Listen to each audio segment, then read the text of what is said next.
فاح عبير الورد الطائفي، خريجات مدارس تطوير. نسعى دائما لإدخال الفرح والسرور على طالباتنا، وليبقى التخرج ذكرى خالدة لهن.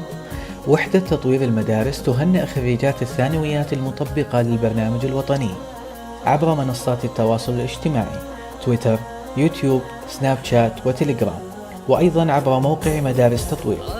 كونوا معنا.